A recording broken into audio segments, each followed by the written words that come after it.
நீங்க கேட்ட சிம்ம லக்னக்காரங்களுக்கு சூரியன் ஆட்சியா இருந்தா ஒரு பலன், உச்சமா இருந்தா ஒரு பலன், நீச்சமா இருந்தா ஒரு பலன். வணக்கம். நான் உங்கள் விக்கி ப்ரோஸ். நமக்கு எண்கணித ஞானத்தையும், வேத ஜோதிட ஞானத்தையும், ஆன்மீக ஞானத்தையும் வழங்கிய அனைத்து குருமார்களுக்கும் நன்றி என்றதை வேளையில் இது ஒரு ஜோதிட விளக்க வீடியோ விருப்பமுள்ளவர்கள் தொடர்ந்து பார்க்கலாம்.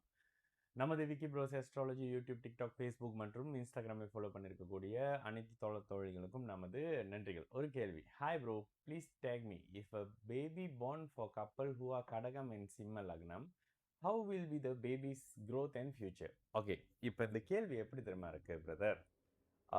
இயல்பாக ஓகே, ப்ரீவியஸில் பார்த்தீங்கன்னா நம்மளும் சில விஷயம் சொல்லியிருப்போம். ஆனால் இப்போ பர்டிகுலராக சில விஷயத்த வந்து ஏன் வந்து பொறுப்போட சில இடத்துல நடந்துக்கிறோம் அப்படின்னு பார்த்தீங்கன்னா, சும்மா கும்பராசிக்காரங்களுடைய கோச்சார நிலை, மீனராசிக்காரங்களுடைய கோச்சார நிலை இப்படி இருக்குது அப்படின்ற மாதிரியான விஷயத்தை தாண்டி, எனக்கு தெரிஞ்ச வரைக்கும் நான் பார்த்த வரைக்கும் மலேசியாவில் ஒரு ஜாதகத்தை வந்து பொது வெளிகளில் லைவில் போட்டு இப்படி தான் இருக்கும் இப்படி தான் இருக்கும்னு சொல்லி ஜாதகத்தை வந்து எக்ஸ்பிளைன் பண்ணி அதுக்கு கீழே ஆமாங்க கரெக்டாக சொல்லிட்டீங்க அப்படின்னு ஒரு பேர் வாங்குற ஒரு ஜோதிடர் நான் மட்டும்தான் அப்படின்னு நினைக்கிறேன். இது வரைக்கும் நான் எந்த ஜோதிடரும் ப்ராப்பரான லைவில் ஒரு இந்த அமைப்பில் செஞ்ச மாதிரி பார்த்ததில்ல. அப்கமிங்கில் வந்தால் சரி. ஆனால் இப்போ நீங்கள் கேட்குற கேள்வி எப்படி தெரியுமா இருக்கு? நான் ஒரு விக்னேஸ்வரன் வந்து ஜாதகம் பார்க்குறேன், கொஞ்சம் நல்லா பார்க்குறேன் அப்படின்றதுனால உலகத்தில் இருக்கிற எல்லா விக்னேஸ்வரனும் நல்லா ஜோதிடம் பார்க்குறாங்க எப்படி அப்படின்னு கேட்குற மாதிரி இருக்கு. இல்லை, கும்ப லக்னக்காரங்களுக்கு சாரி, நீங்க கேட்ட சிம்ம லக்னக்காரங்களுக்கு சூரியன் ஆட்சியா இருந்தா ஒரு பலன், உச்சமா இருந்தா ஒரு பலன், நீச்சமா இருந்தா ஒரு பலன், கெட்டு போயிருந்தா ஒரு பலன், அந்த மாதிரி வந்துருதா? அதே மாதிரி கடக லக்னத்துக்கு ஒரு பலன்.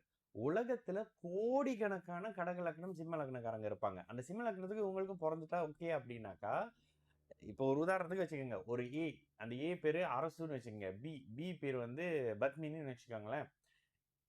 அரசும் பத்மினிக்கும் கல்யாணம் பண்ணிட்டாங்கன்னா குழந்தை எப்படி பிறக்கும் அப்படின்னு கேட்குற மாதிரியான பொதுவான கேள்வி. அப்போ உலகத்துல இருக்கிற அத்தனை அரசுக்கும் பத்மினிக்கு பிறக்கிற குழந்தைங்களுக்கு இல்ல. அந்த பத்மினிக்குன்னு ஒரு தம்புரின் இருக்கு. அந்த அரசுக்குன்னு ஒரு கைரேகை இருக்குல்ல.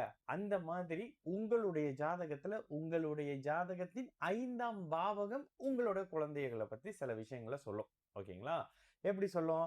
அவங்க இப்படி பிறப்பாங்க, இந்த நாட்டுல வசிப்பாங்க, இவரை கல்யாணம் பண்ணுவாங்க, அவரோட வாழ்வாங்க, அவங்களுக்கு 20 குழந்தை பிறக்கும், அப்படியெல்லாம் சொல்லாது.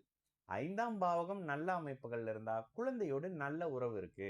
குழந்தையுடைய ஜாதகத்துல 9ஆம் பாவகம் நல்ல தன்மையில இருக்கு, சூரியன் சிம்மம் நல்ல தன்மையில இருக்காரு அப்படின்னா தந்தையோட உறவு நல்லா இருக்கு.